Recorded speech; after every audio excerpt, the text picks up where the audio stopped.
Aaron Pierre, le prochain visage de l'homme noir au cinéma. Que dis-je, de l'homme noir tout court limite. Vous savez, avant quand on pensait à un noir au cinéma, la première image qui nous venait c'était Will Smith. À un moment c'était Idris Elba, et depuis plusieurs années et actuellement encore, c'est Michael B. Jordan. Donc quoi qu'il fasse, cet homme-là représente l'homme noir au cinéma. Si on demande à une femme de penser à un homme noir qui fait du cinéma, nous sortira Michael B. Jordan. Sauf que Michael B. Jordan, c'est entre guillemets la fin de son ère.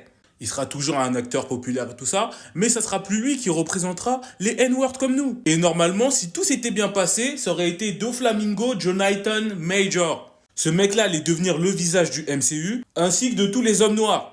Il allait littéralement tout écraser comme ses prédécesseurs au cinéma. C'est-à-dire enchaîner film sur film, enchaîner banger sur banger. Sauf que malheureusement, c'est le procès qu'il a eu qui l'a écrasé. Lui et sa carrière actuellement, même si j'espère qu'il va rebondir. Et ils ont prévu non seulement de le remplacer dans le MCU, mais aussi tout simplement par rapport à divers projets qu'il avait prévus au cinéma. Et étant donné qu'il peut plus assumer son rôle de représentant médiatique, le monde a choisi que ce N-word nous représente. Je suis sûr que certains se disent, mais qu'est-ce qu'il raconte ce mec? Des trucs que vous voyez pas, moi je le vois. Ce mec-là, d'ici quelques années, va être omniprésent partout, comme Michael B. Jordan l'a été, comme Will Smith l'a été. Pas par rapport au fait que c'est un acteur forcément de génie, mais juste parce que ça sera le nom qui représentera les Noirs. Est-ce que c'est une bonne ou une mauvaise chose? Moi, je pense que c'est une bonne chose quand même. Parce que si on le choisit, c'est qu'il le mérite un minimum. Will Smith le méritait, parce que c'est le peuple qui l'a choisi. Idris Elba, même si son impact était plus minime, il le méritait aussi. Michael B. Jordan, est-ce que j'ai besoin de parler? Ce mec-là, c'est le Wakanda. Et les premiers travaux officiels qui vont le mettre en avant une bonne fois pour toutes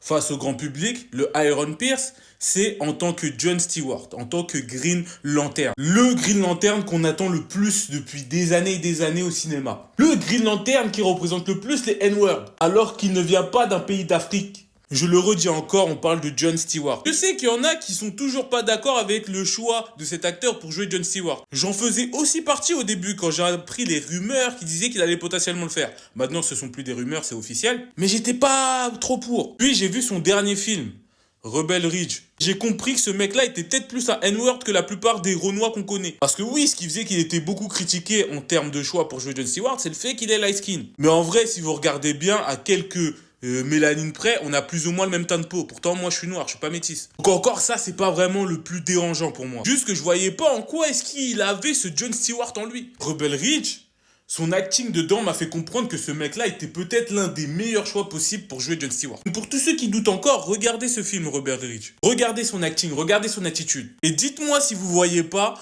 John Stewart. Comme je vous l'ai dit, après le succès de la série, puisque ça a l'air d'être pour la série qui va le jouer, ainsi que pour le reste de